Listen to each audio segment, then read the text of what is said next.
This is Brenton Garen for Beverly Hills Courier Television. In the lead up to the Oscars, we had the opportunity to speak with Tom Sherak, President of the Academy of Motion Picture Arts and Sciences, here at its fabulous headquarters in Beverly Hills. Tom, time is short in the lead up to the awards. We thank you for taking time out of your busy schedule to speak with us. You've been in show business a very long time. Tell us. Not that long. I'm sorry. You've been there quite a while. What has been your goal while at the helm of the Academy these past 2 years? I've been on the board of the Academy now this is my 8th year.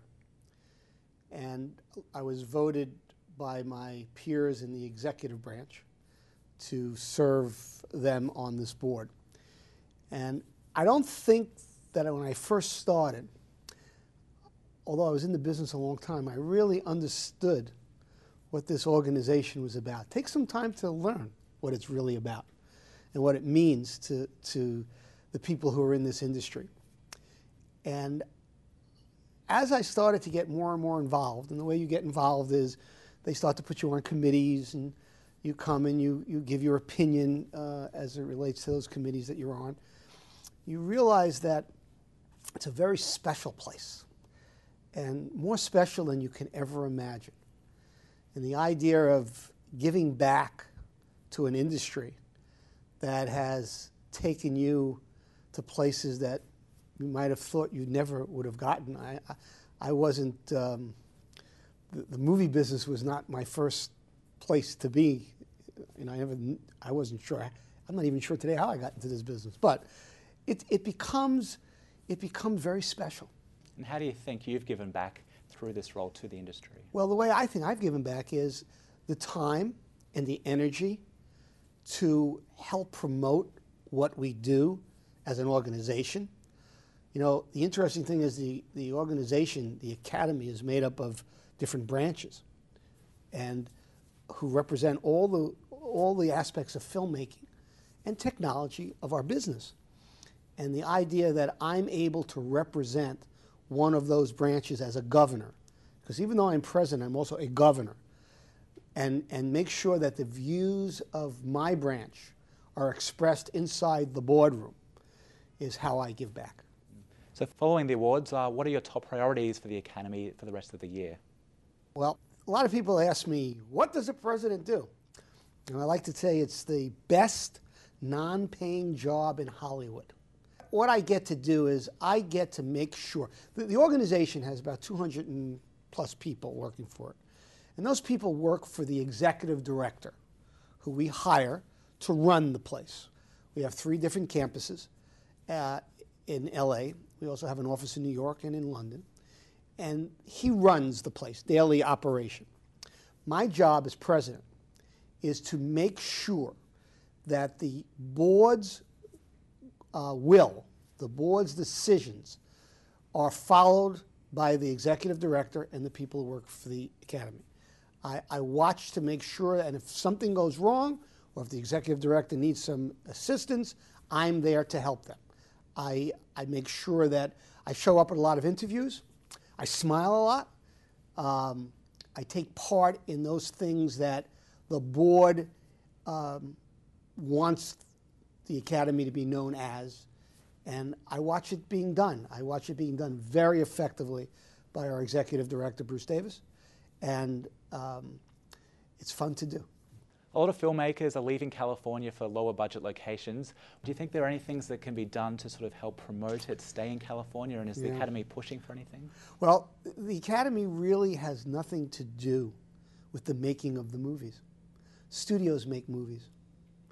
The Academy represents the different branches of making movies. So politically, we're not involved in those kinds of things. We're not meant to be. We're a philanthropic organization. The Academy is a 501(c)(3). The studios make those decisions. The idea that people are leaving the state to go make movies somewhere else has been going on for a very long time. This is not new news.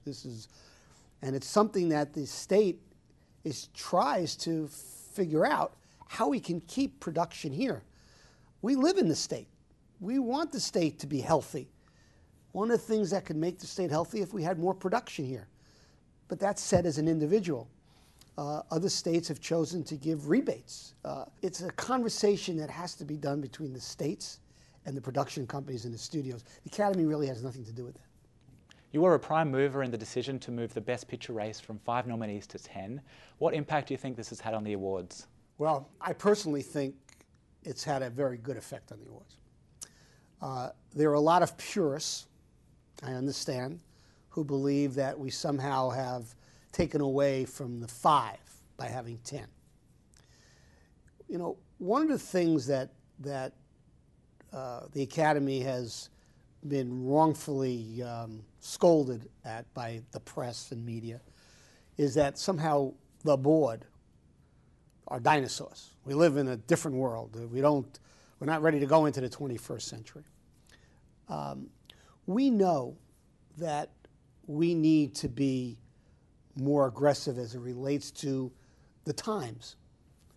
That we are who we are because of our past, and we're very proud of that, and we'll never lose that. But we also know that that one night, which is only one night of the whole year, because we're out all year doing things to promote movies and science, the science of movies and the making of movies, and with scholarships and support of festivals and all kinds of things at the Academy, awards, student awards. Academy does so many things over the year. But that one night accounts for well over 92% of the money we take in. As I said, we're a 501(c), a philanthropic organization that does not raise money. Well, if we're going to continue with all the good things we believe we're doing in both the science of movies and the making of movies, we have to have money to do that. That one night accounting for all that money means an awful lot to us. Okay. We know that we're older, although those young kids are going to get older soon. We know we have to reach that younger audience. The way to do that, we believed, was to get them more involved with pictures that maybe they could connect to. So 2 years ago, now it'll be 2 years coming up, when Larry Mark and Bill Condon, who produced our show 2 years ago, came to us in a post-mortem, which we do after every show, and suggested this to us. Go to 10. We all looked at each other, and our executive director said, well, you know, we've done that before. And everybody said, we did? Oh, yeah, 1939 to 1940 was 10 years, I think. We had 10. One year we had 12. Another year we had 8. So it's not like it's precedent setting. We said, you know what? Well, maybe we should think about going to 10. And then somebody said, well, why don't we go to 8? And I remember, I don't remember who it was who said this, but let me take credit for it. Well, nobody, what are they going to do? Tell me I didn't say this? So, actually, it was Marvin Levy, I think, who said this, who was up on the PR branch. He said the following. He said, excuse me, Tom? Yes. There are 230 critics around the world, right? Every one of them has a 10 best list. They don't have an 8 best list. They don't have a 6 best. They have a 10 best list. So we said, all right, we're going to go to, let's try 10. And we did last year. And what we found, the Academy members, the 5,888 voting members, gave us 10 movies. And a number of those movies connected to a big audience. We had a really good year last year. We had over 43 million people watching our show on ABC. That was the 4th most watched show in the year for television. 1 is the Super Bowl. 2 is the NFL playoff game. 3 is the AFL playoff game. And then we were the most watched show, 43 million people. And we think it had to do with those movies. So is 10 nominees here to stay for a while? Is it on a trial basis or is it going to be permanent? Okay, so what happened was when we went to the board, because the board had to approve going from 5 to 10, the board decided and again, this is a board that's very active in making decisions. And things are vetted inside that room, positive and negative. The decision was made to give it a try for 3 years and then revisit it again. We were very happy with the first year. The movies that they've given us now for the second year, we believe we'll be very happy with also. And now we'll see. We'll do it. I think we'll do it one more year, and if it's successful, we'll have a meeting of the board, and the board will make that decision. And have you received much feedback from the studios and what they think about this change? No, we don't, because that was written about early on. The studios had nothing to do with this. The studios are represented on the board, no different than almost every other branch, by 3 governors. They have a say. I am one of the executives, but they have a say. One vote. Everybody else has one vote. The thing about the board that is so beautiful, and I use the word beautiful, we sit in this room and there are 22 Academy Awards sitting around the room of people who have won them. Now the board changes, but this year there are 22 awards that have been won by this group. They can argue, they can agree, they don't throw things at each other, which I think would be kind of fun sometimes. And at the end, they vote. And when they vote, the unanimous vote is what we do. And it's all for one and one for all at that point. And that's what's so wonderful about the organization. This year, James Franco and Anne Hathaway have been giving the hosting honor duties. What characteristics do you think they'll bring to the show? Well, when Bruce Cohen and Don Mischer, who are producing the show, said to me they would like to hire James and Anne, I initially thought it was a wonderful idea. I then said, let me think about it. And then after thinking about it for 5 minutes, I realized what a great idea it really was. Why?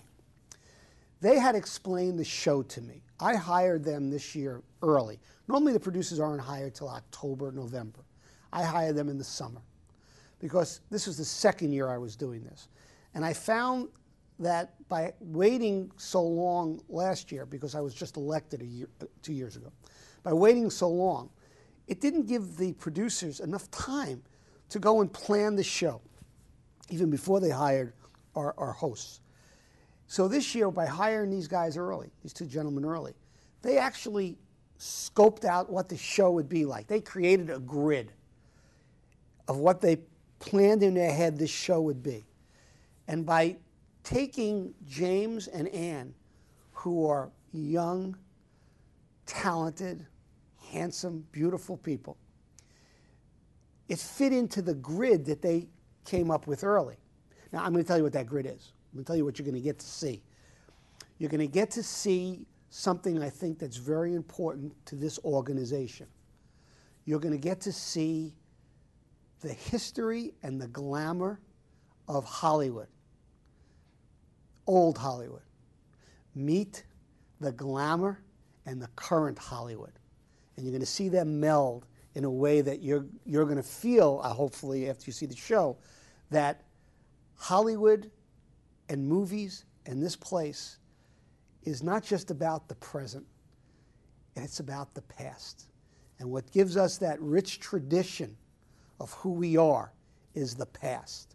But we can never forget that we're always dealing in the present.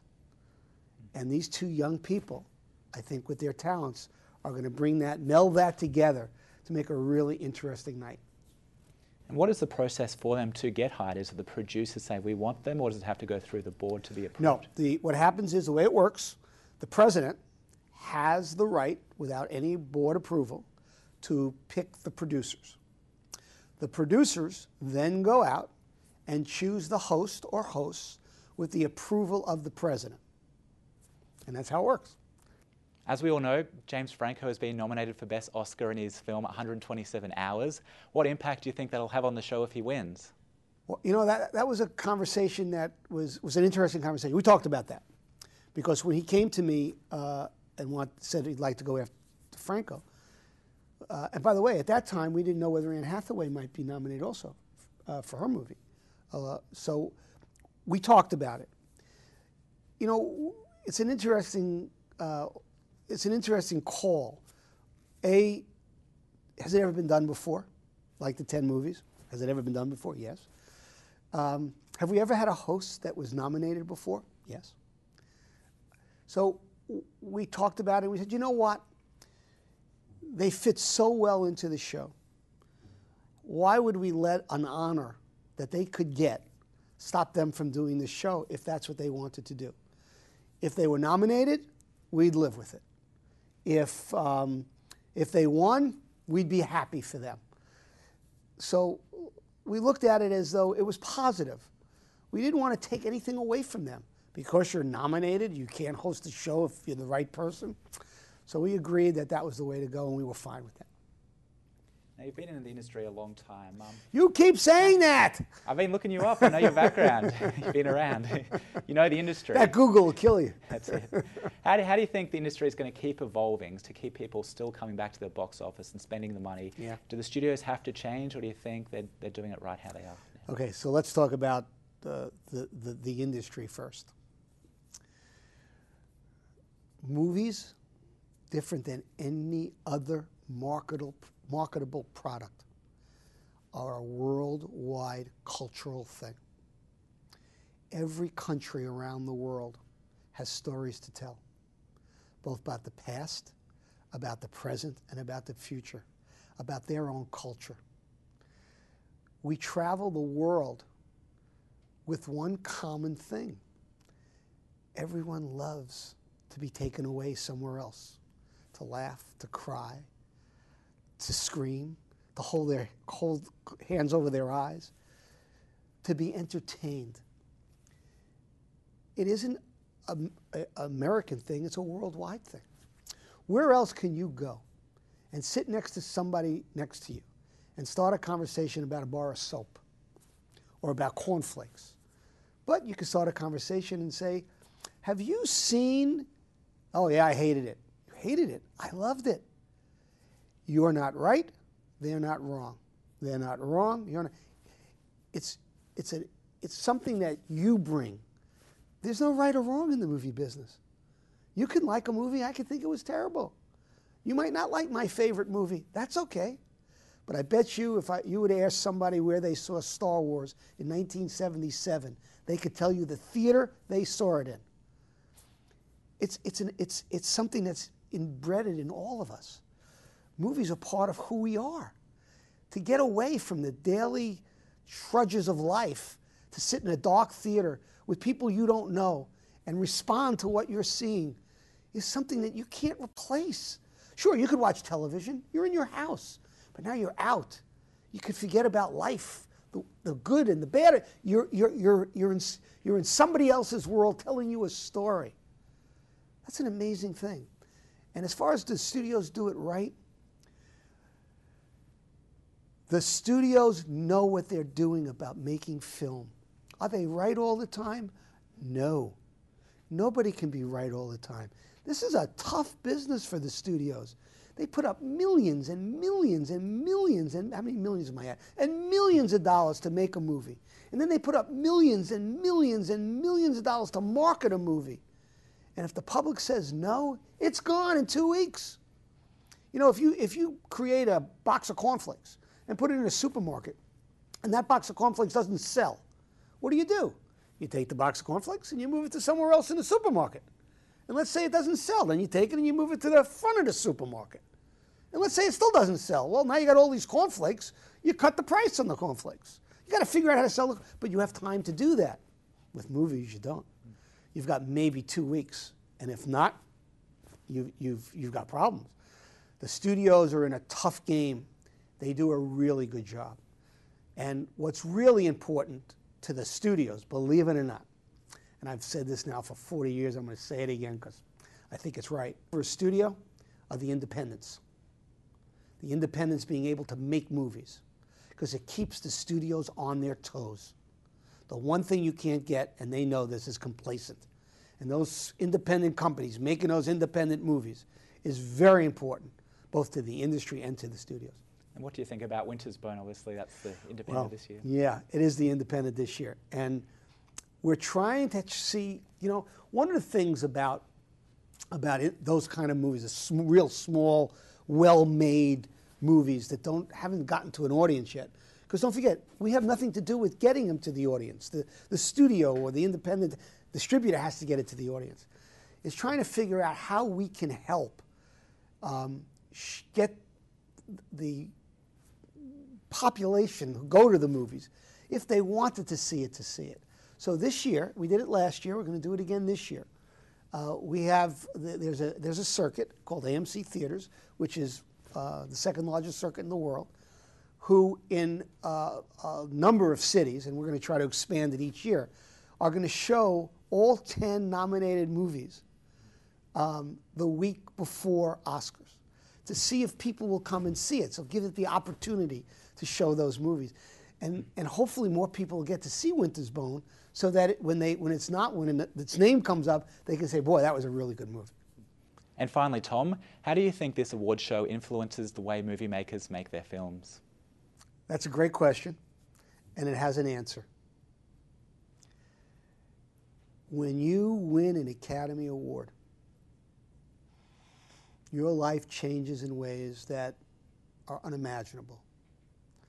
Wherever you go, whether it's industry related or whenever you're introduced, it's no longer just your name. It's Academy Award winner. That's something you have for the rest of your life.